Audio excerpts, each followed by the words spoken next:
comme premier vice-président de l'Assemblée nationale de la RDC, avec l'autorisation de l'honorable président de l'Assemblée nationale, l'honorable Vital Kamerhe, pour parler à notre population, nous comme représentants élus de ce peuple, rappeler que nous avons tous vu des messages préparés dans des officines de nos ennemis et de ceux qui combattent la République, lesquels messages incitent à profaner les lieux de culte en ce jour du dimanche de demain.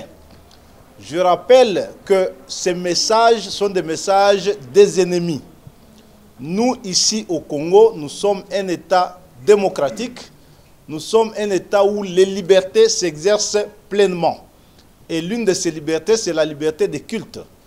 Parce que nous sommes un État laïque, chacun peut se livrer à cet exercice comme il le veut, comme il ne le veut pas, il peut s'abstenir.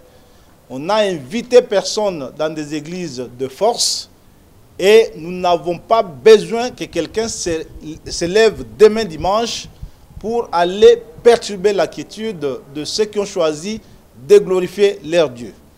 Et cela concerne toutes nos églises, l'église catholique, les églises protestantes autant, l'islam, les églises de réveil. Parce que le droit à la différence est l'un de nos droits consacrés, il est autant consacré par notre Constitution.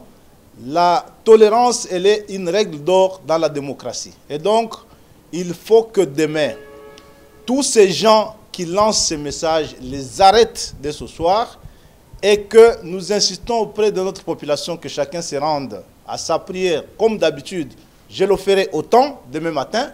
Je vais prier, je vais aller à ma messe du matin et que notre population doit rester vigilante pour que tout celui qui tenterait de perturber la quiétude des lieux de culte soit interpellé, jugé et condamné sévèrement. Et cela vaut autant pour le respect dû aux serviteurs de Dieu, qu'ils soient catholiques, protestants et autres. Nous refusons donc d'exprimer nos différences par la violence. Et ce que j'ai dit est aussi la culture de notre président de la République, issu de l'UDPS, ce parti qui reste la seule force représentative de ce pays à ne jamais tenter l'aventure des armes et de la violence pour accéder au pouvoir. Et donc, il n'est pas de notre ADN et de notre culture de recourir à la violence pour exprimer nos différences et nos mécontentements lorsqu'il y en a.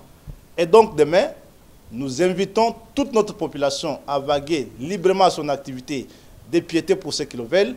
Et ceux qui ne sont pas de cette culture et de cette nature doivent rester à la maison et que tout le monde soit vigilant pour que toute tentative d'atteinte à la liberté de culte aux prêtres, aux pasteurs soit réprimée sévèrement et que chacun alerte en temps réel les services pour que cela soit fait ainsi. Nous vous demandons donc de rester calme, de ne pas subir l'influence de ces messages de nos ennemis, ceux qui agressent le Congo, qui sont aujourd'hui en train d'utiliser certains esprits faibles parmi nous pour tenter de créer la psychose dans la population. Et donc, demain, nous nous rendrons à l'église, moi compris, et comme d'habitude, nous veillerons à ce que tout celui qui tenterait une telle aventure soit sévèrement réprimé.